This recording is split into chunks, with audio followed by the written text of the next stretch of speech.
Hello dear students, welcome back to my YouTube channel and this is your English teacher Vijay. जैसा कि आप सभी को पता है कि इस वक्त कोविड-19 डे बाय डे इंक्रीज़ हो रहा है और ऑल अराउंड स्प्रेड हो चुका है।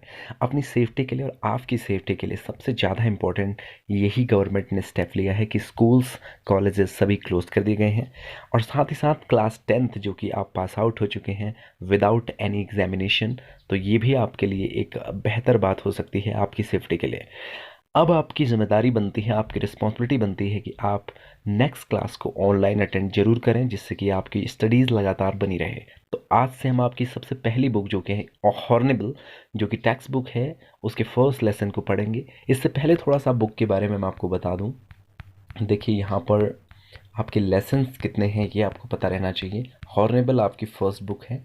यहाँ देखिए, the portrait of a lady, ये आपका फर्स्ट लेसन है जिसको हम आज पढ़ेंगे। अ फोटोग्राफ एक पोएम है।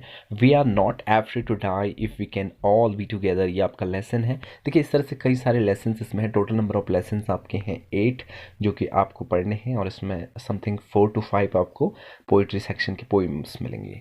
तो let's begin the first lesson of your syllabus of your hornbill book.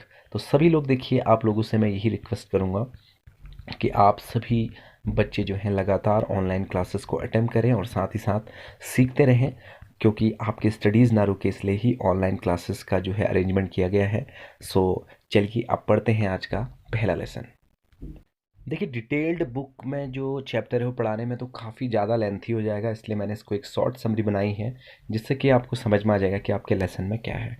तो देखिए सबसे पहली बात ये है कि इस लेसन में बात की गई है ग्रैंड मदर और ग्रैंड सन की रिलेशनशिप की, कि कैसे एक दादी और पोते के बीच के रिलेशनशिप की बिगिनिंग होती है और किस तरह से उनका रिलेशन जो है धीरे धीरे एक दूसरे से वो जो है उनका डिस्टेंस बनती जाती है। आपको पता है कि बचपन में दादी और पोते का रिलेशन बहुत ही ज़्यादा अटैचमेंट वाला होता है, लेकिन जैसे जैसे बच्चा बड़ा होता है यानी ग्रैंडसन बड़ा होता है तो उसकी अपनी एक पर्सनल लाइफ हो जाती है और थोड़ा थोड़ा डिस्टेंस बनती जाती है।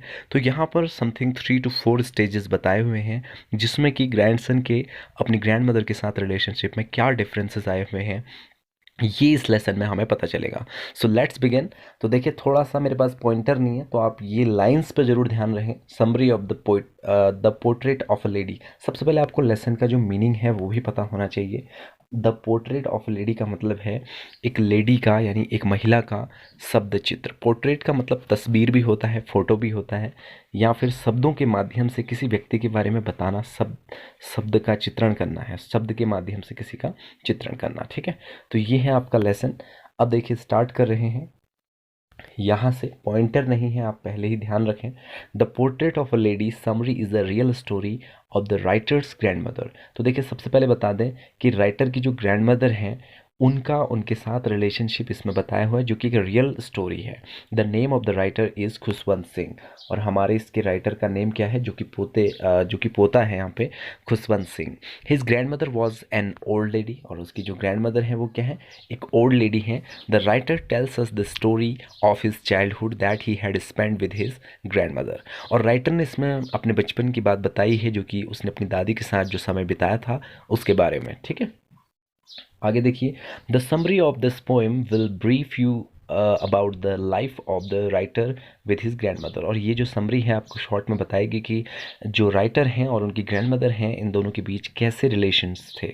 All the beautiful and emotional moments are present in this summary, काफ़ी खूबसूरत और काफ़ी भावनात्मक जो है क्षण इस स्टोरी में जो है आपके सामने प्रस्तुत किए जा रहे हैं। The summary will tell you about the beautiful relationship that the writer had with his grandmother, और यहाँ इस समरी में आपको ये बताया जा रहा है कि किस तरह से सुंदर एक रिश्ता जो था ग्रैंड मदर और उसके ग्रैंडसन यानी राइटर के बीच में। तो देखिए ये तो आपको ब्रीफ में पता चल गया है कि स्टोरी में मेनली किस चीज़ के बारे में बात की जानी है। अब देखिए यहाँ पर से हम स्टार्ट करते हैं स्टोरी जो कि मेनली यहाँ से स्टार्ट होती है। The writer recalls his grandmother's age sort. अब यहाँ पर देखिए स्टोरी में क्या होता है कि जो राइटर हैं अपनी ग्रैंड मदर को याद करते हुए उसने सारी चीज़ें लिखी हैं। सबसे पहले वो बताता है कि उसकी ग्रैंड मदर कैसी थी, हेल्थी एंड स्लाइटली बेंट। यहाँ पर बता रहे हैं कि हेल्थी थी, पतली सी नहीं थी, मतलब अच्छी खासी थी हेल्थ में, और स्लाइटली बेंट मतलब थोड़ी सी उसकी कमर जो है वो मुड़ी हुई थी। स्लाइटली का मतलब है थोड़ा बहुत, ठीक है। Her hairs were silver in colour, उसके जो बाल थे वो सिल्वर थे, यानी थोड़े थोड़े जो है बुढ़ापे में जैसे हो जाते हैं उस टाइप का कलर हो गया था। And were scattered messily on her wrinkled face. अब यहाँ पर देखिए स्कैटर्ड मतलब होता है बिखरा हुआ, ठीक है, और रिंकल्ड फेस मतलब उसकी झुर्रियों वाले जो चेहरा है उसके ऊपर उसके बाल जो हैं इस तरह से बिखरे हुए थे। She use to walk around the whole house in white clothes, और पूरे घर में वो जो है सफ़ेद कपड़े पहन के क्या करती थी, वॉक किया करती थी, घुमा करती थी। कौन? उसकी दादी, ठीक है। आगे देखिए, सी केप्ट, देखिए जहाँ से मैं पढ़ रहा हूँ आप थोड़ा ध्यान रखिएगा।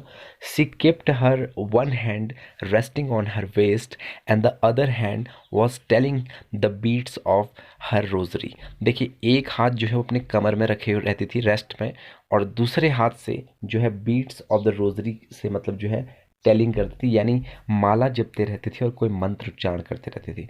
बीट्स ऑफ हर रोजरी, यहाँ पर बीट्स का मतलब और मालाओं के जो आपको पता होगा दाने जिन्हें काउंट करते हैं तो वो है, तो वो हमेशा माला जपते रहती थी, ठीक है।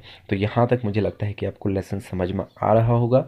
आगे उसके बाद क्या है, the writer thinks of her has age not very pretty but constantly beautiful all the time. हालांकि राइटर कहते हैं कि वो बहुत ज़्यादा खूबसूरत नहीं है। आपको पता है कि बुढ़ापे में नॉर्मली कैसे स्किन हो जाती है, तो उसी तरह से यहाँ बता रहे हैं कि वो बहुत ज़्यादा प्रिटी तो नहीं थी, प्रिटी यानी खूबसूरत, लेकिन फिर भी वो ब्यूटीफुल लगती थी हमेशा उसे। ही कंपेयर्स हर काम face with the winter landscape. अब देखिए यहाँ पर कंपेयर मतलब होता है तुलना करना, और काम फेस मतलब उसका शांत चेहरा जो है, इसका कंपैरिजन राइटर किससे करता है, विंटर लैंडस्केप से। यानी यह जो विंटर का मौसम होता है उस वक्त जो लैंडस्केप मीन्स होता है भूदृश्य, जो भूमि का दृश्य होता है, जो पर्या वातावरण का दृश्य होता है, वैसे ही उसका फेस शांत दिखाई देता है, स्वच्छ दिखाई देता है, ठीक है। हालांकि शुरू में बता दिया है कि रिंकल्ड फेस है, यानी उसके चेहरे पर झुर्रियाँ पड़ी हुई हैं। अब यहाँ से देखिए, during their lengthy stay in the village grand mother woke him up.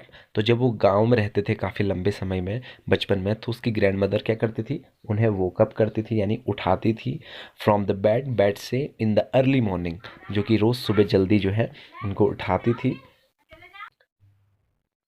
Early morning में।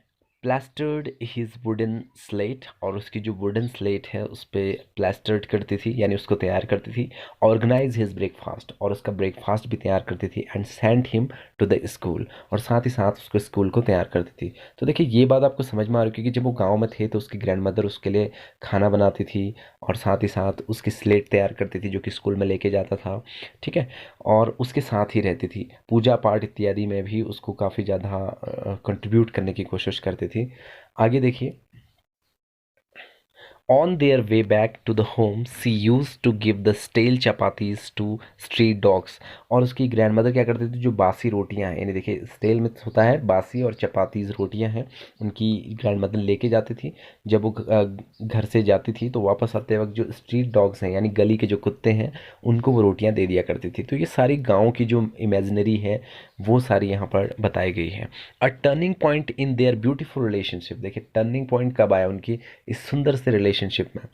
Arrived when they went to live in city, जब वो शहर चले गए।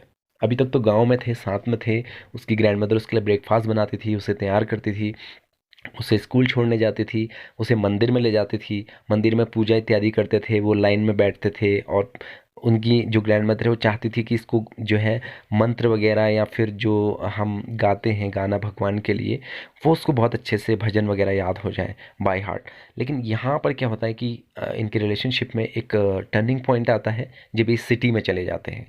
Now the writer used to go to the city school. अब जो है writer कहाँ जाते थे, कहाँ जाते थे, सिटी स्कूल में, यानी शहर के स्कूल में, ऑन ए स्कूल बस। अब देखिए गांव में उनकी जो ग्रैंड मदर है उन्हें खुद छोड़ने जाती थी, और यहाँ वो स्कूल बस से जाते हैं। And studied subject like English, और यहाँ पर वो क्या सब्जेक्ट पढ़ते हैं, इंग्लिश पढ़ते हैं, फिजिक्स पढ़ते हैं, मैथमेटिक्स पढ़ते हैं, एंड मैनी मोर सब्जेक्ट, और बहुत सारे विषय पढ़ते हैं। Those his grandmother could not understand at all, और उसकी ग्रैंड मदर को ये सब सब्जेक्ट जो है समझ में नहीं आते। अब आपको पता है कि शहरों में इंग्लिश मीडियम वगैरह में ये सारे सब्जेक्ट्स पढ़ाए जाते हैं, और ये उसकी ग्रैंड मदर को जो है समझ में नहीं आते हैं। हालांकि गांव में जब वो थी तो उसकी मदद पढ़ाई में कर लेती थी। His grandmother could no longer go to school with him to send him. अब उसकी ग्रैंड मदर उसको छोड़ने के लिए नहीं जा सकती थी, क्योंकि अब तो बस आ रही है तो बस में चला जाएगा। She felt upset that there was no teaching about God and scriptures at the city school. और उनकी ग्रैंड मदर जो है काफ़ी अपसेट थी, काफ़ी दुखी थी। किस बात के लिए? क्योंकि शहर के स्कूलों में जो है गॉड के बारे में और स्क्रिप्चर्स के बारे में नहीं पढ़ाया जाता। देखिए, भगवान के बारे में, धर्म के बारे में जो है स्कूल, शहरी स्कूलों में नहीं पढ़ाया जाता, इसलिए वो काफ़ी अपसेट थी, जबकि गांव में ऐसा नहीं था। Instead he was giving music lessons. और इवन यहाँ पर क्या होता है कि उसके जो पोता है यानी जो राइटर है, उसको म्यूजिक भी वहाँ पर सिखाया जाता है। But she said nothing. तो लेकिन वो कुछ कहती नहीं है, हालांकि वो मानती है कि जो म्यूज़िक है वो वैश्याओं का काम है सीखना, तो सामान्य लोगों के लिए नहीं है, ऐसा वो मानती थी। ठीक है, इसलिए उन्हें बहुत बुरा लगता है कि जब उनका ग्रैंडसन ये सब सीखता है। तो आगे देखिए, when the writer went to the university. अब देखिए, पहले तो वो सिटी स्कूल में गया, पहले गांव में था फिर सिटी स्कूल में गया, अब कहाँ जा रहा है? यूनिवर्सिटी में, यानी विश्वविद्यालय में। When the writer went to a university he got a separate room in his house. तो उसके बाद जब वो यूनिवर्सिटी गया तो वो एक सेपरेट रूम में रहने लग गया। देखिए, सेपरेट का मतलब है अलग, एक अलग रूम में रहने लग गया। The common link of the relationship between his grandson and the grand mother was broken now. अब उन दोनों के बीच का जो रिलेशनशिप था वो ब्रोकन हो गया था, यानी टूट गया था। अब वो जो है डिस्टेंस बहुत ज़्यादा बढ़ गई थी। ठीक है, grandmother rarely talk to anyone in the house now. अब बहुत मुश्किल से, रेयरली मतलब बहुत ही मुश्किल से जो है ग्रैंड मदर किसी से घर पे बात करती थी। अरे यार, अब देखिए यहाँ पर थोड़ा सा चीज़ें चेंज हो जाती है, तो बड़ी मुश्किल से ही दादी किसी से बात करती हैं, क्योंकि अब वो काफ़ी सैड हो गई हैं। She spent plenty of her time. वो अपना अधिकतम समय, देखिए प्लेंटी ऑफ हर टाइम मतलब जो मोस्ट ऑफ द टाइम है, sitting beside her spinning wheel and reciting prayer.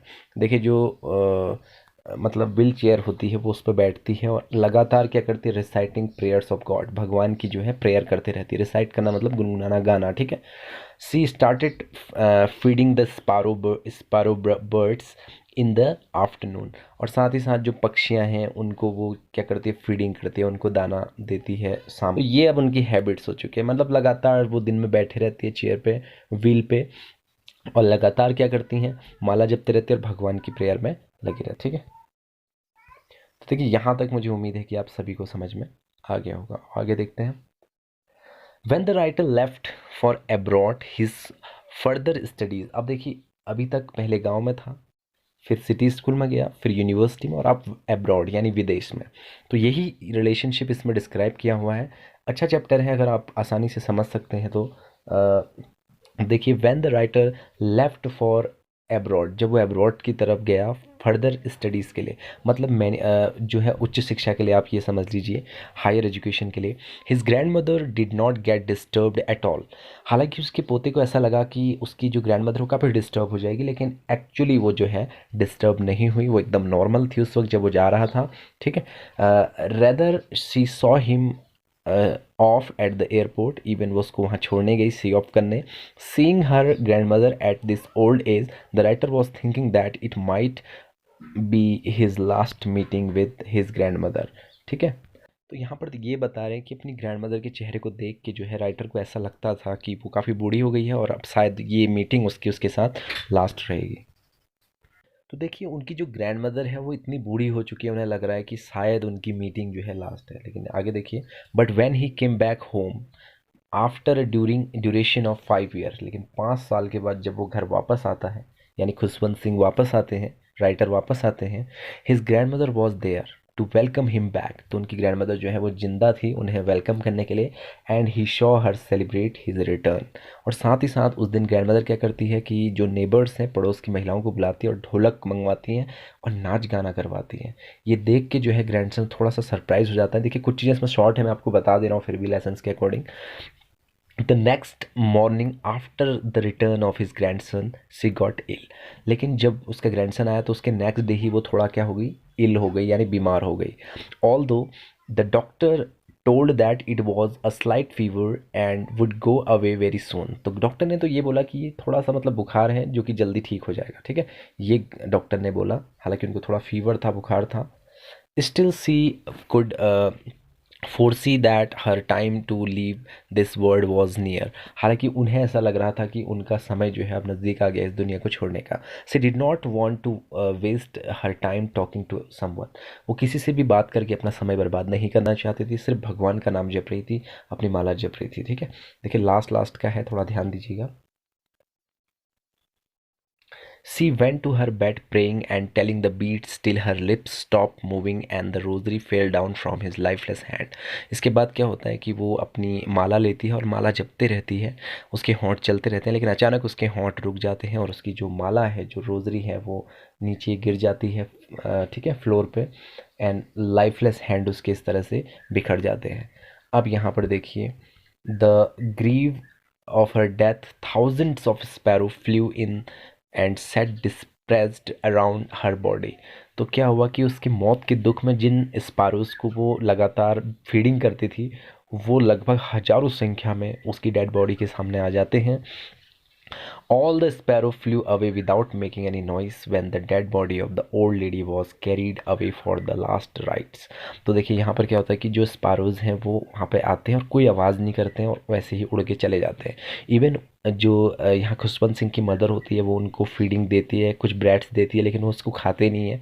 कहते हैं ना कि जो जानवर हैं, जो पक्षी हैं, वो भी हमारी फीलिंग्स को समझते हैं।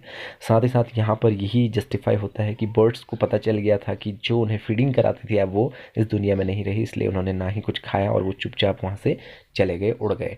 अब देखिए यहाँ कंक्लूज़न की बात हम कर रहे हैं। कंक्लूज़न क्या होता है, यानी इसकी जो निष्कर्ष है। To sum up the portrait of a lady summary, the writer and his grandmother had a beautiful bond between them and loved each other a lot। इस स्टोरी में हमें पता चलता है कि ग्रैंड मदर और उसके सन के बीच बहुत ज़्यादा प्रेम था और बहुत सुंदर इनका रिश्ता था। The story tells us how beautiful a relationship can become between a grand son and his grandmother. और यहाँ पर हमें इस स्टोरी से ये पता चलता है कि एक दादी और पोते के बीच के रिलेशनशिप कितने स्ट्रांग होते हैं, कितने सुंदर होते हैं। अब यहाँ पर देखिए हमने इतने सारे स्टेजेस देखे, आपको स्टेजेस याद रहने चाहिए। पहला स्टेज जब वो गांव में थे, अपनी दादी के साथ रहता था, फिर वो सिटी में आया, सिटी स्कूल्स में आया, उसके बाद वो यूनिवर्सिटी गया, उसके बाद वो अब्रॉड गया। हालांकि ये सारी चीज़ों में डिस्टेंस तो इन दोनों के बीच में मेंटेन नहीं हो पाए, लेकिन इन दोनों के बीच का जो रिश्ता था वो ब्यूटीफुल रहा और लवेबल रहा। तो उम्मीद है कि आपको ये स्टोरी समझ में आ गई होगी। तो आज के लिए इतना ही, सभी बच्चे इसे देख लें, इसके क्वेश्चन आंसर जल्द ही आपको पीडीएफ में मिल जाएंगे। और प्लीज़, अगर आप अभी तक इस चैनल को सब्सक्राइब नहीं किए तो सब्सक्राइब करें, जिससे कि फ्यूचर में किसी भी प्रकार की एजुकेशनल इन्फॉर्मेशन आपको मेरे चैनल के थ्रू मिल जाए। Thank you so much for watching this video.